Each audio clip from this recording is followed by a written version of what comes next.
In the opening scene, we see a black man, Andre, walking alone and a white car driving beside him.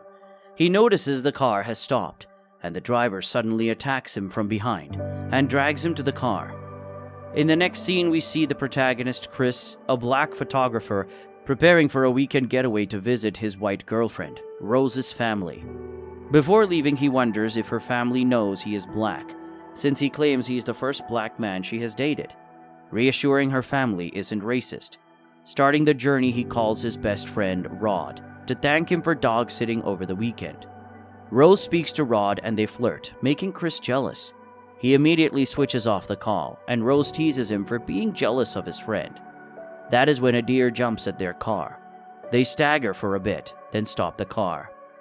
They realize their headlight is broken, and their side mirror too, while noticing the dead deer.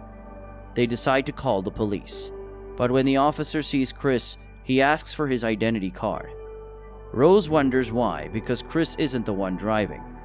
Rose recognizes the officer's racism, confronts him for mistreating Chris, and the officer departs. They eventually arrive at Rose's parents' home. Looking at the building, it is obvious the family is wealthy. Rose's father, Dean, is a neurosurgeon, while her mother, Missy, is a psychiatrist. They welcome the couple happily, and they even hug Chris. To make Chris feel comfortable, Dean offers to take him around the house. He tells Chris about Rose's brother, Jeremy, who is a medical student. And Chris also meets their housekeeper, Georgina, a black lady who looks very old. As they walk to the lawn, he also meets their garden keeper, Walter, who is also a black man. And he wonders why their servants are all black people.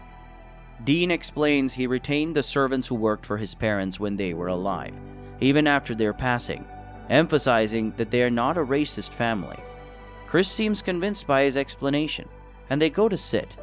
When the family asks about his family, he tells them his father was never in the picture, but his mother who took care of him died in a hit and run when he was 11.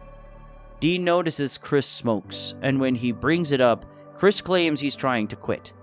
Dean then suggests that Chris should attend Missy's hypnosis session to speed up his addiction recovery, mentioning that he underwent the same session for his own addiction. Meanwhile, Chris rejects the offer, and they are cool with that. Georgina comes to serve them, and she looks very weird. He wonders what could have happened to her. When she is about to serve him some wine, she gets so absent-minded that she pours too much wine into his cup. Missy gets angry and asks Georgina to go and rest. Georgina smiles brightly as she leaves. As Rose tries to talk, she gets interrupted by Jeremy, who has just returned home. At the table, they talk about a gathering they are having the following day. They claim it is a gathering of close family members, which Dean's parents did before they died, and they decide to keep the culture. Rose has forgotten about the party as she doesn't want to attend, but she has no choice. During dinner, Jeremy gets drunk. He discusses several unnecessary things, including Rose's high school crush and her first kiss. When Missy offers to get some dessert, Chris notices that Georgina is looking at them strangely from the kitchen door, which puzzles him. Jeremy inquires about Chris's top sport and whether he has engaged in a street fight. In his opinion, given Chris's physique as a black man, he'd be incredibly strong and formidable in a fight. As though Chris's humiliation isn't enough, Jeremy comes to drag him up, asking that they fight each other. Fortunately, Missy stops him and he returns to his seat. Later, Rose complains about how irrational her family had been throughout the day, and she spends the night to apologize to Chris. He claims he had foreseen it while reassuring that he is cool with that. However, he finds it difficult to sleep that night and decides to go out and smoke. He sees a figure running towards him, which turns out to be Walter, and he also sees Georgina behaving strangely in front of her mirror. He goes inside and meets Missy at her office. Missy calls him and she drinks her tea. She hits her spoon in the cup repeatedly, making sounds, and she asks Chris some personal questions. She asks Chris about the day his mother died, what he was doing, how he reacted when his mother died, and other sensitive questions. Although he doesn't want to answer, he can't help but answer regardless. Later, he finds himself crying and paralyzed on the chair. Missy commands him to sink, and he sees himself falling into a dark place. Although his body is there, his soul is missing entirely. He wakes up in bed the next day and assumes it's just a dream. He charges his phone and goes out to take pictures. He sees Walter and goes to talk with him. He notices that Walter talks and behaves like a white person. His mannerism is so different from a black man, and when Walter asks him about his hypnosis session the previous night, he realizes what he had felt last night was real and not a dream. He walks away to confront Rose, who explains her mother's behavior, and Chris admits that he no longer feels like smoking thanks to the successful hypnosis. The visitors start arriving, and they are a bunch of white people. Rose takes him out and he meets several people who ask him weird questions. One asks him if he can play golf. Another lady touches him and asks if he is good and bad. And another man claims that being black is now the fashion. He feels uncomfortable and leaves their midst.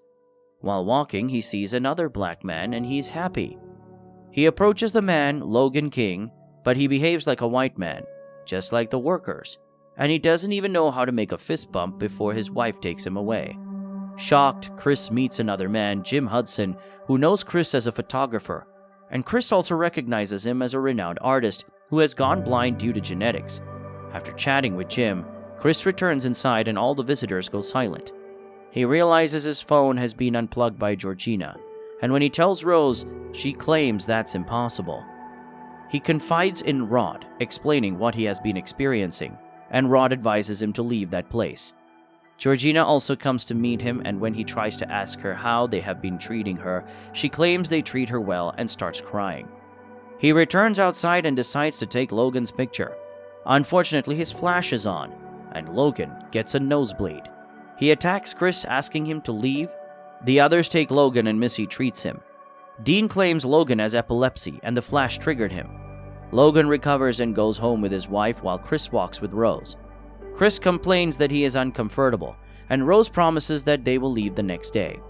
At the house, the visitors auction for Chris, and Jim wins the auction with Chris as the price. Chris returns at night as the visitors leave. He sends a picture of Logan to Rod, who recognizes Logan as one of his friends, Andre. He asks Chris to leave that place. Chris tells Rose to pack, and he also packs. However, he sees a room, and when he opens it, he sees pictures of Rose with several black men, including Georgina and Walter. He figures she could be in on the plan. When Rose returns, she claims she can't find her car keys. He goes downstairs and meets Jeremy with a mop stick, and Missy with a cup of tea. He screams at Rose to bring the keys, but she reveals she can't give him. He tries to fight Jeremy, but Rose hits the cup and collapses. He wakes up underground, and a video of Rose's grandfather is talking about the process of implanting the brain of a person into the body of another, and says Chris is lucky to be chosen. After the video, Missy hits the cup again, and he goes into the dark place. Rod gets concerned after calling Chris to no avail. He researches Andre and sees he is missing. He goes to report at the station, but the police do not take him seriously. When he calls Chris at night, Rose picks up and claims Chris left in a cab 2 nights before. When Chris tries to record the conversation, she accuses Chris of flirting with her, so he angrily ends the call. Chris wakes up again, this time to a video of Jim telling him how he needs his eyes and how they will have a transplantation. Before listening to the spoon sound again, Chris sees foam on the chair. In the surgery room, Dean starts the surgery, and Jeremy comes to bring Chris. When he unties Chris, Chris hits him from behind. Turns out that Chris had blocked his ears with foam before the last sound. He takes a deer figure in the room and stabs Dean with it. He walks to the sitting room where he meets Missy, but before Missy takes the cup, he breaks it. He gets into a fight with Missy and kills her. As the injured Chris is about to escape, Jeremy attacks him, but he overpowers him and takes the keys from his pocket. He takes the car, but Georgina runs to the front, and he mistakenly hits her. He remembers how his mother died, so he feels pity for her and goes to carry her. The sound calls the attention of Rose, who is trying to find her next client. She comes out with a shotgun, calling Georgina Grandma. Georgina attacks Chris and they get into an accident, but Chris survives. Chris takes a run for his life. While avoiding Rose's gun, Walter, Rose's grandpa, runs after him and catches him. He uses his flashlight to trigger Walter, and the real Walter gets his body back. He asks Rose for the gun and shoots her before shooting himself. Chris goes to strangle Rose but can't bring himself to do it. The police soon arrive and Chris surrenders. Turns out that it is Rod. He takes Chris and they drive back while leaving Rose behind as the movie ends. Subscribe to watch more videos like this, leave a like to help the channel out, also leave a comment if you'd like us to recap your favorite movie. Thanks for watching.